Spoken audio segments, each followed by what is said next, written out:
Sharing is caring. दोनों भाई नाश्ते की टेबल पर बैठे थे। प्रियंका, मेरा नाश्ता कहाँ है? भाभी, मुझे भी ऑफिस के लिए लेट हो रहा है। इस पर प्रियंका किचन में से दोनों के नाश्ते की प्लेट्स लेकर बाहर आती है। लो भाई, आप दोनों का नाश्ता। किसी को भी 1 मिनट का सब्र नहीं है। ये प्रियंका का ससुराल है, जहाँ कोई औरत ना होने की वजह से शादी वाले दिन से ही घर के साथ दोनों भाइयों की जिम्मेदारियां प्रियंका संभाल लेती है। दोनों भाई शांति से नाश्ता कर रहे होते हैं कि अंकुश अपने भाई की प्लेट से पराठे का एक टुकड़ा उठा लेता है। आपको पता है ना, मैं खाना शेयर नहीं करता, फिर भी मेरी प्लेट में से खाना जरूरी है क्या? अरे हद हो गई है, मुझे नहीं खाना अब। अंकुर गुस्से में नाश्ता छोड़कर टेबल से उठ खड़ा होता है। अरे, ये कैसा बिहेवियर है अंकुर? एक टुकड़ा ही तो है। एक हो या आधा, मुझे भूख लगी है तो ये सिर्फ मेरा ही है। उसे भी किसी के साथ शेयर करने बैठा तो भूखा नहीं रह जाऊंगा। अरे बाबा ठीक है, अब इस पर भी लड़ाई। दूसरा बना देती हूँ, पर प्लीज ऐसे खाना बीच में छोड़कर मत जाओ। इससे अन्न का अपमान होता है। ओ प्लीज भाभी, ऐसी कोई चीज होती ही नहीं है। आपके पास पैसे हैं, खरीदो और खाओ। अगर नहीं खाया जाए तो फेंक दो। अरे दुनिया में सब यही करते हैं।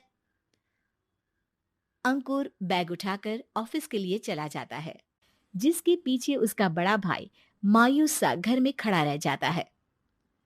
जिसने बचपन से सोने की चम्मच में खाया हो, उसे दुनिया के बारे में क्या पता होगा। वैसे गलती तो हमारी ही है। अगर कभी बचपन में ही सही गलत का फर्क सिखाया होता तो आज ये हाल नहीं होते। आप फिक्र क्यों करते हैं जी? भगवान है, वो जो भी करता है सबकी भलाई के लिए ही करता है। और जब वो चाहेंगे तो अपनी तरह से अंकुर भैया को भी सब कुछ सिखा देंगे।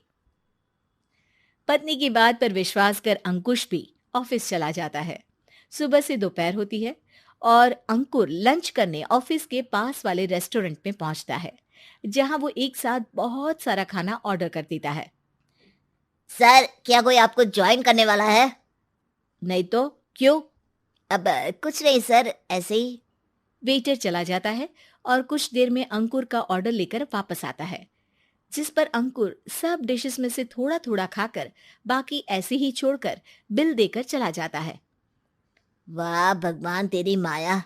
कहीं कोई एक एक टुकड़े के लिए तरसता रहता है और ये 5 लोगों का खाना ऑर्डर करके एक का भी पूरा नहीं खाते। पैसे वालों की माया। वेटर टेबल साफ कर बचा हुआ सारा खाना लेकर रेस्टोरेंट के पीछे घूम रहे बच्चों के पास पहुंच जाता है, जिसे देख बच्चों के चेहरे खिल उठते हैं। वाह, आज इतना सारा खाना आया। थैंक यू भैया। भगवान आपको खाने की फैक्ट्री बना दे। अगर ये फैक्ट्री मेरी होती तो तुम लोगों को कभी किसी का झूठा बचा हुआ खाना नहीं खाना पड़ता। चलो तुम लोग खाओ, पर ध्यान रखो किसी को पता ना चले, नहीं तो मेरी नौकरी चली जाएगी। इसी के साथ दिन बीतता है और रात को दोनों भाई एक साथ घर पहुंचते हैं। कुछ देर में सब डिनर करने बैठते हैं, जहां अंकुश अंकुर को समझाने की कोशिश करता है। अंकुर, अगर हमें लाइफ में सब कुछ मिला है, इसका ये मतलब नहीं कि तुम उसका गलत फायदा उठाओ, बल्कि तुम्हें उसकी मदद से दूसरों को भी मदद करनी चाहिए। भैया, जिनके पास नहीं है उनकी वजह मैं तो नहीं ना। और ऐसे बहुत लोग हैं जिनके पास सब कुछ है। इसलिए अगर मैं एक इंसान कुछ नहीं करूंगा तो कोई फर्क नहीं पड़ने वाला। तुम्हारे भैया बस एक चीज समझाना चाहते हैं कि जिस चीज की हमारे पास कमी नहीं है, उसे बर्बाद करने से अच्छा है कि लोगों के साथ शेयर करें। इससे हम सिर्फ सामान नहीं, खुशियां भी बांटते हैं, और इसमें तुम्हारा ज्यादा कुछ तो जाएगा नहीं। भैया भाभी की बात सुन अंकुर कुछ बोले बिना उठकर चला जाता है।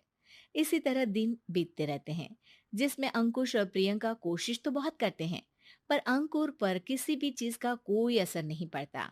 एक दोपहर अंकुर सैंडविच खाते हुए सड़क के किनारे चल रहा होता है।